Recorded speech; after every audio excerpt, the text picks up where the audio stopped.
Écoute-moi bien. Pendant que beaucoup dorment spirituellement, le diable, lui, ne dort jamais. Il avance, il planifie, il sème, il attaque. Pendant que les enfants de Dieu sont distraits, fatigués, occupés à des choses sans valeur éternelle, l'ennemi prend de l'avance.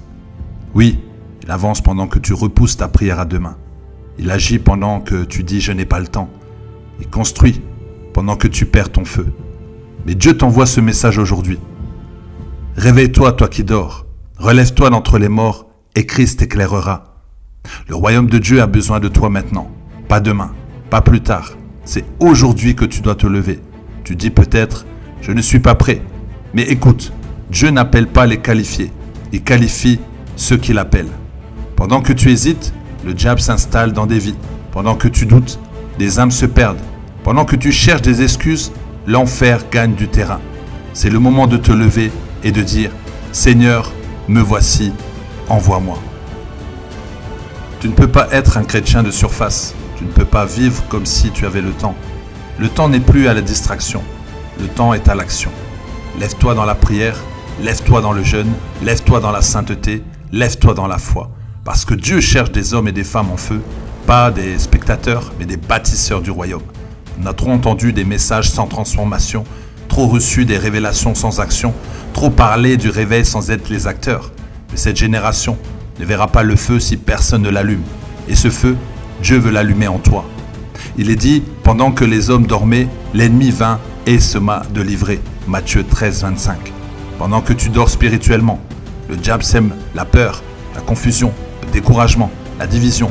Mais quand tu te lèves dans la prière, tu arrêtes ses plans. Tu fais trembler l'enfer et tu fais descendre le ciel sur la terre. Tu veux voir Dieu agir, alors agis avec Dieu. Tu veux voir la gloire, alors marche dans l'obéissance.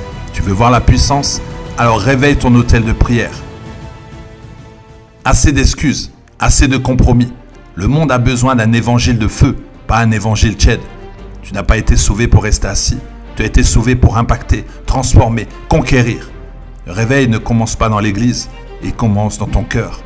Quand tu dis « Seigneur, plus jamais je ne dormirai spirituellement ». Le Saint-Esprit veut rallumer ta flamme. Tu avais le feu autrefois, mais les combats, les critiques, les déceptions t'ont refroidi. Aujourd'hui, Dieu te dit « Souffle à nouveau sur les braises, remets-toi debout et rallume ton feu intérieur ». Le monde n'a pas besoin de plus de chrétiens spectateurs. Il a besoin de chrétiens porteurs de gloire. Des hommes et des femmes remplis de puissance, qui refusent de vivre dans la peur, la paresse ou la tiédeur. Tu n'as pas besoin de tout avoir. Tu n'as pas besoin d'être parfait. Tu as juste besoin d'un cœur brûlant pour Dieu. Ce n'est ni par la force, ni par la puissance, mais par mon esprit, dit l'Éternel. C'est le moment de dire, Seigneur, réveille-moi, réveille mon feu, ma foi, ma passion pour ta présence. Déclare avec moi, je refuse de dormir spirituellement. Je refuse de laisser le diable prendre de l'avance. Je me lève avec le feu du Saint-Esprit. Je suis un instrument de réveil dans ma génération.